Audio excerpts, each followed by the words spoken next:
تو یہ ہوتا یہ ہے کہ بڑے چودھری کے چھوٹے مراسی. آپ بڑے چودھری کے چھوٹے مراسی ہیں. ایسا ہی صاحب فرماتے ہیں جو پہلے بھی فرما چکے ہیں کہ یہ مہذب فاتحین ہیں. اچھا مہذب کیسے ہیں بھائی؟ تو ہم مکے کا بھی پارٹیشن کرنے کے لیے ریڈی ہو جائیں گے کیونکہ اب یونائٹیڈ نیشن لے کر آئے ہیں. آپ نے اس کا جواب نہیں دیا ڈائریکٹلی. مکے کے اندر بھی اگر پارٹیشن یون ڈیسائیڈ کر دے تو کیا کریں گے؟ مکے کے بارے میں آپ مفروضہ قائم کر رہے ہیں. اگر ہو چکا ہے، کئی دفعہ ہو چکا ہے، دیواریں گر چکی ہیں، اس کی آپس کی لڑائیوں میں گر چکی ہیں. یہ مکے پہ ہو چکا ہے سب کچھ. سلامتی ہے ان آنکھوں پہ جو ہدایت پہ نظریں جمائے بیٹھی ہیں، ان کانوں پہ جو ذکر خیر کے منتظر رہتے ہیں، اور ان قدموں پہ جو ہدایت کی راہ پہ گامزن ہیں. مہذب فاتح جو ہے وہ مکہ یا مدینہ میں آ کے اپنے یہودیوں کو یا عیسائیوں کو بتا لے اور یونائٹیڈ نیشن یہ فیصلہ کر دے کہ یہ پارٹیشن ہوگا مکہ اور مدینہ کا، کیا ہم تب بھی مہذب فاتح کی بات کو مانیں گے؟ اور یہ کیسا مہذب، میں اور ایک بار تھوڑا سوال کمپلیٹ کر لیتا ہوں.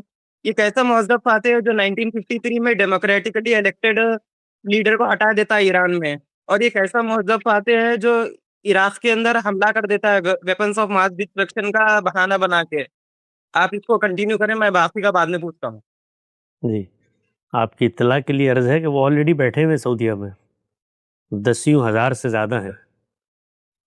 وہ جو جس سرزمین کے تحفظ کی آپ بات کر رہے ہیں وہیں پہ وہ بیٹھے ہوئے ہیں، اور وہ وہاں پر انہوں نے جن لوگوں کے پاس وہاں کا اقتدار ہے انہوں نے وہاں پر ان کو بٹھایا، اور جن کے پاس اقتدار ہے وہ اقتدار ان کو ان سے معاہدہ کر کے ملا ہے. یعنی سعودی عرب کے اندر اس وقت جو حکومت ہے وہ برطانیہ کے ساتھ ہاشمیوں کی مخالفت کرنے کے نتیجے میں جو خاندان وہاں پر تھے ان سے معاہدات کر کے حکومت میں آیا ہے. اور معاہدہ کیا ہے؟ معاہدہ یہ ہے کہ وہ کبھی بھی ان عالمی قوتوں اور ان کی جو حلیف طاقتیں ہیں ان کے خلاف نہ کوئی اقدام کریں گے اور نہ کسی ایسی سرگرمی کا حصہ بنیں گے جو ان کے خلاف اقدام کا ذریعہ بن سکے. تو پہلے تو سوال جو پوچھنا چاہیے ہے اپنے آپ سے، میں آپ کے جذبات کی قدر کرتا ہوں کہ ہمارے ہاں جو بات میں نے کہی ہے وہ مسلمانوں کو تیر کی طرح سینے میں چبھی ہوئی ہے اب تک، اور وہ چبھنے کی وجوہات قابل فہم ہیں، سمجھ میں آتی ہیں، اس لیے کہ وہ جس جگہ پر اور جس چیز کے عادی ہیں اس میں ان کو یہ تہذیب اگر کسی میں پیدا ہو گئی ہے تو وہ گوارا نہیں ہے. اس لیے کہ مسلمان اس جگہ پر جانا چاہتے ہیں کہ جہاں پر دو بدو جنگ ہو اور اس کے نتیجے میں ان کا خاتمہ ہو جائے. جو بات میں نے سمجھانے کی کوشش کی وہ یہ ہرگز نہیں تھی کہ ان عالمی طاقتوں کے جو اقدامات ہوں گے وہ سب کے سب اخلاق کے اوپر ہوں گے. آپ بتائیے میں نے کب کہا؟ یہ کہیں کہا؟ جو گفتگو میں نے کی اس کا ایک پس منظر ہے، اس میں یہ بتایا گیا ہے کہ دنیا کے اندر ایک زمانے تک اس چیز کو گوارا کیا جاتا تھا، جائز سمجھا جاتا تھا کہ آپ حملہ آور ہوں اور حملہ آور ہونے کے بعد قبضہ کر لیں، اور قبضہ کرنے کے بعد آپ وہاں کے فاتح اور مالک بن جاتے ہیں. یہ دنیا کے اندر پچھلے 5,000 سال سے اصول تھا. ہر طاقتور آگے بڑھتا تھا. سکندر اعظم کو دیکھیے، تیتوس رومی کو دیکھیے، ولیقد مختصر کو دیکھیے، کرتے کرتے کرتے کروسیڈرز کو دیکھیے، مسلمانوں کو دیکھیے، عثمانیوں کو دیکھیے، مغلوں کو دیکھیے، جس کو دیکھیے، طاقت کی اس کشمکش میں یہی ہوتا تھا. حملہ کرتے تھے، قبضہ کرتے تھے، باجگزار بناتے تھے، آگے بڑھتے تھے. بتانے کی یہ کوشش کی کہ خود بڑے فاتحین آپس میں جب برسر پیکار ہوئے تو ان کو پتہ چلا کہ بھائی اس کے نتیجے میں جو حرث و نسل کی تباہی ہوتی ہے کیا دنیا اس کی آگے متحمل ہو سکتی ہے؟ دوسری عالمی جنگ میں کوئی تہذیب کے دائرے میں رہ کر وہ جنگ نہیں لڑی گئی، انہی قوتوں نے لڑی ہے. وہ لڑنے کے بعد کچھ آمادگی ہوئی تو کچھ عالمی بندوبست بنا. کہ سکندر اعظم کے زمانے میں اقوام متحدہ ہوتی تھی، کہ لیگ آف نیشن ہوتی تھی، کہ معاہدہ بپالیہ ہوتا تھا، کہ ہیگ کنونشن ہوتا تھا، کہ جنیوا کنونشن ہوتا تھا. کوئی آ کے ان سے پوچھتا تھا کہ آپ نے فلاں جگہ پر کیوں حملہ کیا. نہیں، یہ حق بھی ہوتا تھا کہ ڈیموکریٹکلی الیکٹڈ گورنمنٹ، جو بھی آپ نے بڑی سہولت سے زبان سے نکالا، ڈیموکریٹک کیا ہوتا ہے بھائی؟ قبضہ ہوتا تھا، ہماری سلطنت ہے، تمہاری ڈیموکریسی کو ہم نے کیا کرنا، یہ ہوتی تھی. یعنی جتنے بادشاہت فتوحات دنیا بھر میں ہوتی تھی وہ انہی کے بادشاہ قبیلے ہوتے تھے، کوئی کچھ خیال نہیں کرتا تھا، تو سب رون دیا جاتا تھا. یہ بتانے کی صحیح کی کہ ان لوگوں میں، ان کے اداروں میں، ان کے معاشروں میں، ان کے یہاں کو فلسفی حکیم دانشور دانا پیدا ہوئے، انہوں نے کچھ بات کی، کرنے کے نتیجے میں طاقت کو ایک دائرے کے اندر پابند کر لیا گیا۔ یہ تقابل کے اندر بتایا جا رہا ہے کہ جو کچھ پہلے ہوتا تھا اور جو اب کرنے کی یہ خواہش بھی رکھتے اور کر نہیں پاتے، تو یہ ان کے ہاں تہذیب کا سفر ہوا ہے۔ یہ ہم میں سے کوئی شخص ہاتھ نہیں پکڑ سکتا۔ مطلب آج امریکہ پاگل ہو جائے، اسرائیل پاگل ہو جائے، برطانیہ پاگل ہو جائے، فرانس پاگل ہو جائے، تو وہ اٹھا کے ایٹم بم بھی مار سکتے ہیں ہمارے اوپر، تو ہم تو خاتمہ ہو جائے گا، تو نوحہ پڑھنے کا بھی موقع نہیں ملے گا۔ اگر ان کے ہاں یہ تہذیب پیدا ہوئی ہے کہ یار ایکسپینشنز نہیں کرنی، اس طریقے سے قبضے نہیں کرنے، اتنی تہذیب ہے، مہذب فاتح تقابل میں اتنے ہی ہیں، یہ پیدا ہوئی ہے، تو بھائی ہمارے لیے تو خوشی کا باعث ہے نا کہ ہماری سلطنتیں ختم ہو گئی تھی، ہمیں کچھ حاصل ہوا، تو ہم ان کی اس تہذیب سے فائدہ اٹھائیں اور اپنی تعمیر و ترقی کریں، جیسے ملیشیا نے کی، انڈونیشیا نے کی، ترکی نے کی، کچھ پاکستان نے کی، کچھ اور ملکوں نے کی، عرب ملکوں نے کی، تو کریں۔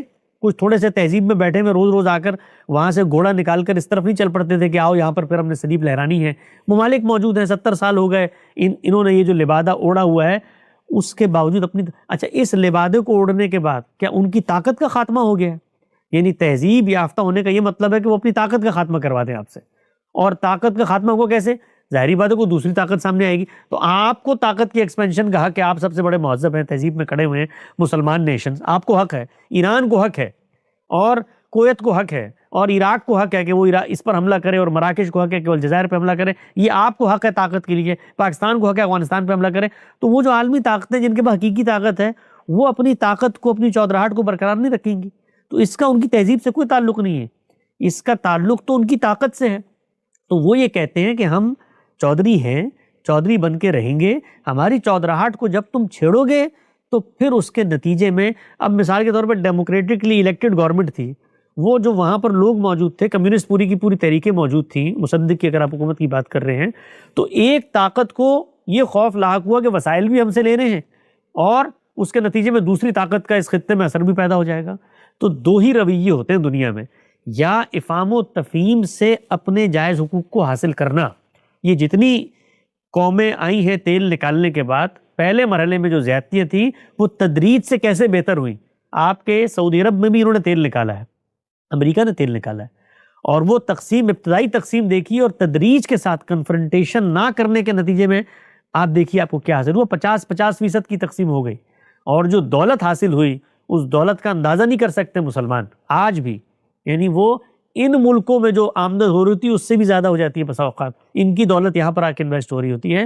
تو دو طریقے ہیں دنیا میں، یا لڑے مرے پھر روئے مت، یا جو طاقتور لوگ موجود ہیں ان کے ہاں اگر کوئی تہذیبی اقدار آ چکی ہیں تو ان کو متوجہ کر کے ان کو مجبور کیا جائے کہ یار یہ تو آپ بھی مانتے ہیں نا، یہ کام نہیں کرنا، ٹھیک ہے ہم آپ سے لڑائی مول نہیں لیتے، ٹھیک ہے ہم آپ کی طاقت کو چیلنج نہیں کرتے، نہیں آپ نے طاقت بھی چیلنج کرنی ہے، آپ ان کے خاتمے کا خواب بھی دیکھیں، جو مساوی طاقتیں ہیں وہ بھی اپنے آ کر وہاں پر میدان عمل میں اتریں، یہ سارے کام ہو، اس کے بعد آ کے نوحہ کریں جی فلاں تو مہذب تھا تو اس نے ہم پر حملہ کیوں کر دیا، فلاں مہذب تھا تو اس نے ہمارے ساتھ یہ کیوں کر دیا۔ تو بھائی جب آپ آئیں گے آمادہ جنگ ہو کر، تو اگلے نے تہذیب کا دامن اوڑھا ہوا تھا، اپنے آپ کو چودھری بنا کر بیٹھا ہوا تھا، جب اس کی چودراہٹ کو آپ چیلنج کریں گے تو پھر تہذیب اس کا مسئلہ ہے، وہ اس پہ کتنا عمل درآمد کرتا ہے، میں کچھ نہیں کر سکتا اس موقع کے اوپر۔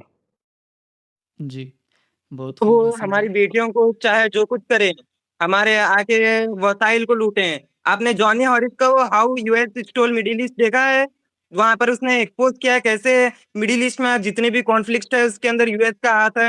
آپ جب دیکھتے تب آپ کو پتا چلتا نا حسن بھائی، مطلب اب مکے میں اندر آ جائیں وہ لوگ، مکے کے اندر بھی آ کے قبضہ کر لیں، اور یو این وہاں پہ یہ ڈیسیزن دے دے کہ یو این میں ووٹنگ میں کہ وہاں پہ اب مکے کا بھی پارٹیشن ہوگا، تو ہم مکے کا بھی پارٹیشن کرنے کے لیے ریڈی ہو جائیں گے، کیونکہ اب یونائٹیڈ نیشن لے کر آئے ہیں۔ آپ نے اس کا جواب نہیں دیا ڈائریکٹلی، مکے کے اندر بھی اگر پارٹیشن یو این ڈیسائیڈ کر دے تو کیا کریں گے؟ مکے پہ آپ کے علم کی حد تک بتا رہا ہوں کہ کئی دفعہ قبضہ ہو چکا ہے، پہلے لڑائیاں بھی ہو چکی ہیں، جنگیں بھی ہو چکی ہیں، حجر اسود کو وہاں سے لوگ نکال کے لے بھی گئے ہیں، بڑے عرصے بعد واپس آیا ہے۔ تو اگر ہمارے پاس طاقت ہوگی تو ہم مقابلہ کریں گے، طاقت نہیں ہوگی تو شکست کھا جائیں گے بھائی۔ مکے والوں کے پاس بھی طاقت نہیں ہوگی تو شکست کھا جائیں گے۔ مکے پہ جب ابراہا نے حملہ کیا تھا تو اللہ تعالیٰ نے پھر آندھیاں چلائی تھیں، اللہ ہی مداخلت کرتا ہے، اور اللہ کی مداخلت کے بھی کچھ قوانین ہیں. اگر آپ اس جگہ پر کھڑے ہوں گے تو مداخلت ہوگی. تو آپ اپنے تاریخ کے مطالعے کو بڑھائیں. جس مکے کے بارے میں آپ مفروضہ قائم کر رہے ہیں اگر ہو چکا ہے, کئی دفعہ ہو چکا ہے, دیواریں گر چکی ہیں, اس کی آپس کی لڑائیوں میں گر چکی ہیں, یہ مکے پہ ہو چکا ہے سب کچھ. تو آج اگر مثال کے طور پر اسرائیل مکے پہ حملہ آور ہو جاتا ہے تو میرے لیے تو بڑی افسوس کی بات ہوگی. میرا مذہبی مقام ہے لیکن قبضہ اسی کا قائم ہوگا جس کے پاس طاقت ہے. جی بہت شکریہ ابرار الدین صاحب. ہم آپ سے اجازت لینا چاہیں گے. جزاک اللہ خیرہ. حسن بھائی ہم مزید سوالات لے سکتے ہیں؟ جی ایک دو لے لیں بس. جی ویسے حسن بھائی ایک اور چیز میں عرض کرنا چاہ رہا تھا. ابھی آپ نے مزاحیہ انداز کے اندر سپر پاورز کو چودھری کہا تو اس پر کچھ لوگوں نے تضحیک آمیز الفاظ ہمارے حوالے سے استعمال کیے تھے اور کہا تھا کہ آپ بڑے چودھری کے چھوٹے میراثی ہیں. نامناسب بھی تھا. تو یہ اس طرح کی نہیں ویڈیوز یار, کچھ کوئی گزری ہیں. لوگوں کو حق ہے, لوگوں کو ہر انسان کو بات کرنے کا حق ہے, وہ بات کریں. سر سید علیہ رحمہ جس وقت برطانیہ گئے ہیں ابتدا میں, ٹھیک ہے نا, اور انہوں نے وہاں پر جا کے حالات واقعات صورتحال کا جائزہ لیا ہے, تو آ کر بتا دیا برے صغیر کے لوگوں کو کہ تمہاری باری جا چکی ہے تمہاری باری. اب ان کے ساتھ اوبیڈینٹ بن کر معاملات کو آگے بڑھاؤ, اسی میں تمہاری خیر و بقا ہے. تو اسی طریقے سے لوگوں نے ان پر بھی الزامات لگائے. میں کو اپنی حیثیت عرفی اس جیسے مفکر کے قدموں میں بھی نہیں رکھتا, لیکن نتیجہ کیا ہوا؟ لوگ ہنسے, ٹھٹا اڑایا, ان کی شخصیت کو مسخ کیا, کردار کشی کی, سب کچھ ہوا. لیکن نتیجہ کیا نکلا؟ نتیجہ یہ نکلا کہ جو لوگ اپنے آپ کو چودھری سمجھتے تھے ان کو پھر انگریزوں نے یہاں پر میراثی بنا کے رکھا, پھر وہ رہے یہاں پر. تو آپ اپنے آپ کو جو بھی کہیں وہ پھر زمانہ فیصلہ کر لیتا ہے کہ کیا صورتحال ہوتی ہے.